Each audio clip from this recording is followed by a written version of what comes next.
On a Zoom with me is the duo Emerger. Their new song Airplane Park is playing on Jacaranda FM. It was one of our hot hits recently, and we're very, very excited to speak to them. We're going to unpack it all because not only are they a duo in music, but they're also a duo in real life. So I'm sure that there's a bit of drama to unpack. But hello, guys. Welcome to my Hi. Hey. house. Oh, lovely. Nice Cool. to meet Thanks. you. Yeah, Nice thanks to for see having you. us. So Emma and Welcome Gerry. to our studio. You guys are Emerger, obviously, and you are not only in the band together, but you're also in real life together. How do you not take, firstly, how do you not take work home? Ooh, that's a tricky one. You kind of always do, hey? It's I think we're a little bit better at it, where we sort of, compartmentalize, and I think a routine helps and a schedule helps. Yeah. But there's always a little bit of work that you take home, because I mean we both so like creatives, and we're very passionate about what we do, and it is kind of all consuming.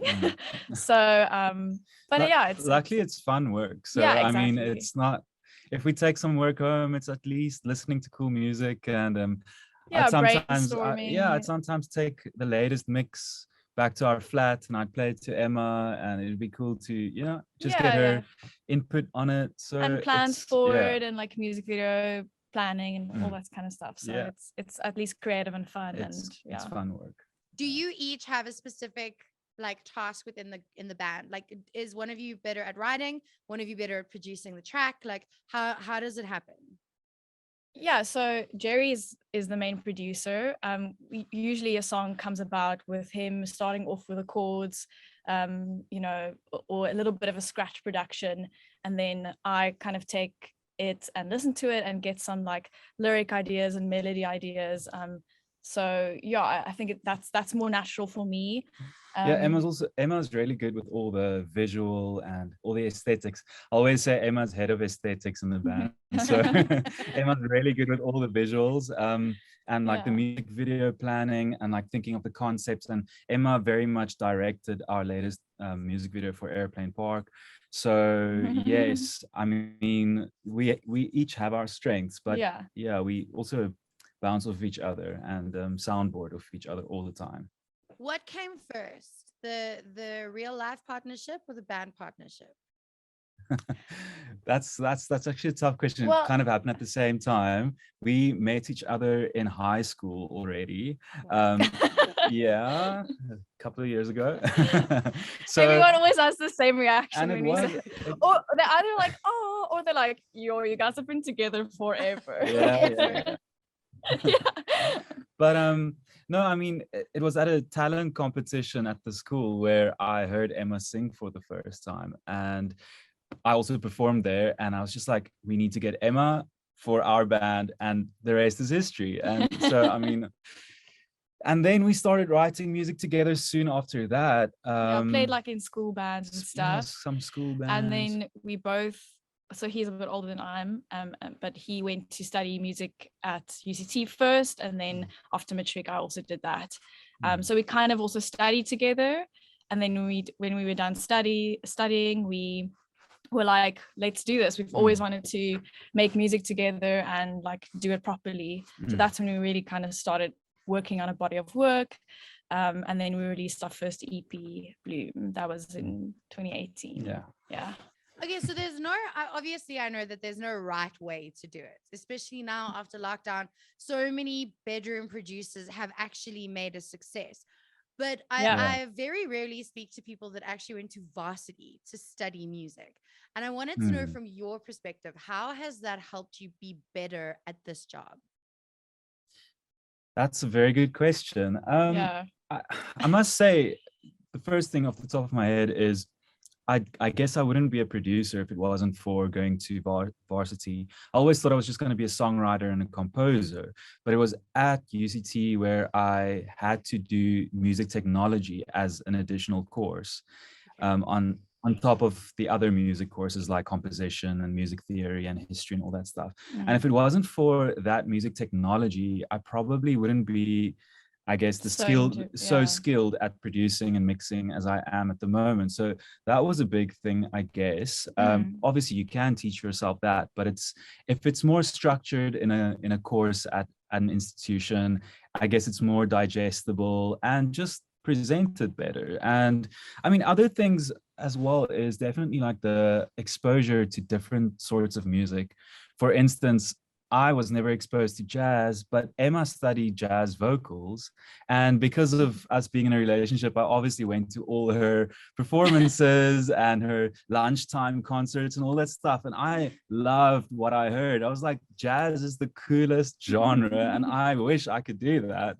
And so that definitely seeped into our songwriting and composition. And some of our songs have quite a bit of a jazzy influence. Yeah, I think like when it comes to the music side of things, that you get you're exposed to a lot of different genres and skill levels, and it's like 4 years of like really honing your craft. For me it was vocals, jazz vocals, and with you it was composition, and you also did guitar as your main instrument. But I have to say, you know, you don't, when it comes to like running it as a business and like the business side of music, that you don't always get at university. So when we started our band, I mean, it was really like sink or swim. We learned so much like on the job, as they say, because, you know, they don't teach you how to put out music, how to market your music, how to, you know, just have that whole package. So that, I mean, that's one of the things you just kind of learn as you go along. Yeah. So pros and cons. They might have upped it now in recent years. We're not sure. I hope they did, because I feel music business is a vast subject. I mean, copyrights and promotion and marketing, contracts, everything. Yeah. And so yes. And I guess if you want to be an academic musician, then it's not that important. But it should be an elective, you know, something that you can take as an elective. Yeah, it should always be. No, I feel like contracts and the business side of it should always be a thing, because even if you're an academic musician, you don't want to be a broke academic musician. You don't want to be a broke teacher somewhere, or even a lecturer somewhere. You know, creatives are never good with money. It's just a given. We're genuinely not for a reason, you know. But this leads me to my next question. It's also very rare that we find two people who are in a band together, who are dating, and now have to survive this world and make money with this band together. There's no one carrying the other one. It's like we're in this do or die kind of thing. Has this been stressful? And after that, is it doable? It's very stressful. How honest do you want it to be? I mean, no, this you must decide how honest you want to be. I'm kidding. So if I have to be brutally honest, like we from the start said we were probably going to do this no matter what, because we love it so much and we have so much songs and in us. So it's very rewarding. It's very rewarding, and it's almost like a thing like, you can't help not doing it. Like if you have an idea for a song, you're going to write it, you're going to produce it. It's like you're just so in love with the process and making the music. So I think we have this kind of understanding always that it's going to happen no matter what. But there's a lot of, obviously lots of things cost money, and you want to always, because you're independent and you're doing everything yourself, you want to try and sort of upskill yourself so that you don't have so many, you know, costs. So I mean, things like music video, editing and directing and, you know, the production side of it. We built this little studio to enable ourselves to do more ourselves. So we kind of created this situation to do a lot ourselves, but then also we do other things as well, like obviously we run a studio and he produces for other people and he does mixing for other people and Dolby Atmos mixes for, you know, and then I also teach on the side. It's sort of something you have to do to just have, you know, lots of little things to keep going. And then as live performances pick up, hopefully that's another income stream that will grow a bit again. It used to be before the pandemic, there was income to be made from live performances, and so hopefully that's a thing that will slowly it seems get like better it is again. picking up again. But it is a challenge. It's doable. I think what I would say, like if you really want to do it, you will find ways Good. Yeah. Exactly. But just as a word of advice for other artists out there, and I think because we learned the hard way that the marketing side of music is extremely important to save budget for, and I think it's always the last thing that musicians think of. And I mean, I recently heard a quote where if the song costs you X amount to produce and put out, then you should reserve double that for marketing. So, and once again, that's something I heard last week only. So, great. Yeah. Anyways. Well, obviously you guys know what you're doing because it's being marketed and it's being played everywhere. So well done. Yeah. Thank you. You don't need budgets. You just need each other. Yeah, well, I mean, now with social media, budget. I guess it is a little bit easier. Like with the whole TikTok rise, I mean, there's a lot of things you can do that doesn't have to cost any money. You just have to like show your talent, and the algorithm will hopefully pick you up. And you know, there's all sorts of ways these days to, I guess, market yourself. Okay, so now that I've got you to unpack your whole life story, please tell me about Aeroplane Park. It's your single that we're currently playing, and we love it, but we want to know all about it. Like, how is the recording process? Where did it come from? And is it what? Because the artwork is stunning. Did you do this, Emma? Yeah, well, yeah. I mean, I didn't obviously take the photo, but the park, the Aeroplane Park is sort of the story behind it. It's a throwback to like growing up in the 90s, and the actual park is the little playground across from the house that I grew up in Belleville.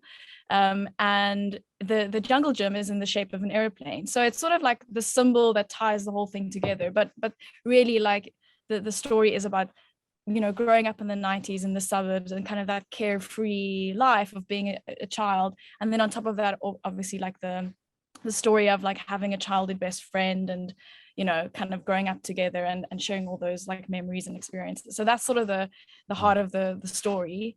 And yeah, so with the music video, we wanted to also portray that. We rented this beautiful like mid-century style house in the suburbs that we grew up in. And we have these two amazing little actors that play the younger version of myself and Gerry. And yeah, I'm basically waking up from a dream or going back in time in my dream and discovering my younger self and the younger Gerry. And it's sort of like, the story just portrays that. So I mean, I don't know where it came from, obviously with the music. Yeah, it started with the music. It was actually, funnily enough, Emma and I bought in the beginning of the pandemic because we realized there's going to be this lockdown. We're like, we need to get something that will spice up our recordings during lockdown, and we got a new synthesizer. As we call it in the business, the analog synthesizer, which is like very warm and it sounds amazing. And so that was the opening sounds that you hear in the beginning of Aeroplane Park, those opening synthesizers. That was very much the first thing I played and recorded with this new synthesizer back in 2020. But then we kind of left that project and pushed it to the side a bit as we worked on other songs. And at the end of last year, when we kind of thought that the whole album that we will release in due time, in about, let's say, a year's time, when that whole album was finished recording, we kind of went back to some of our other projects just to like, isn't there something there maybe for one final song? Or we were almost like thinking of the next album after this coming album. And we rediscovered that project, and we were like really inspired when we heard that synth sound again. And I told Emma, I think I messaged you the sound, and I was like, Emma, there's something here and we need to like jump on it because I'm feeling really inspired to do something with this. And we hustled really hard very quickly to flesh it out into a whole production, and obviously started adding all the different layers, the guitars and the pianos and the drums, and sent that to Emma. And Emma went by herself and started thinking of the lyrics. And we always wanted to write the song about the Aeroplane Park where Emma grew up, and it just seemed like the perfect fit. I mean, that sound just kind of already just made me think of a nostalgic time. A throwback. I And love that's pretty much it. I love that. We need a bit of nostalgia sometimes, man.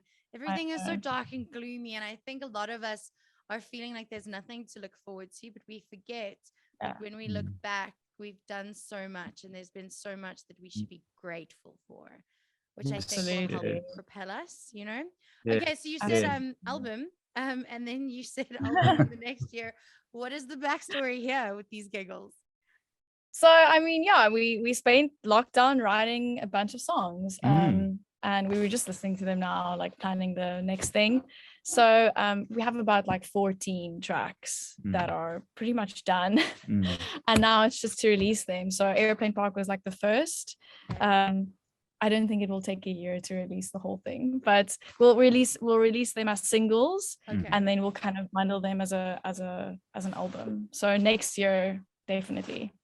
Yeah, the whole thing will be out. But you'll hear another song in the coming months. Like I want to say in 2 months' time, you'll hear another song of ours. So we're working on all of that at the moment. Okay, so go and stream Airplane Park. Go listen to Airplane Park. Go follow Emerger everywhere, because like they say, there's going to be lots more coming from them. Guys, thank you so much for your authenticity and being so open. It's been really refreshing. Thanks, you. Danny. It was lovely. Awesome chatting to you. Thank you. And thanks, Jacaranda, for supporting us. Yeah, for playing the always song. You're always welcome. We love you very much. Do you want to do a quick shout out for anyone that loves you, listens to you, supports you? Yeah, all our fans that keep listening to us. And social media is a weird place, but we get a lot of DMs and people that message us directly that say, our songs really inspire them. So we just want to say thank you so much to our fans and our friends and our family, and everyone that listens. Awesome, guys. Thank you so much. Good luck with the next single, but also when it's out, come back. Okay. Definitely. Awesome. Thanks, thank you Danny. so much. We'll do. Guys. Bye. See you soon. Bye. Bye. Jacaranda FM.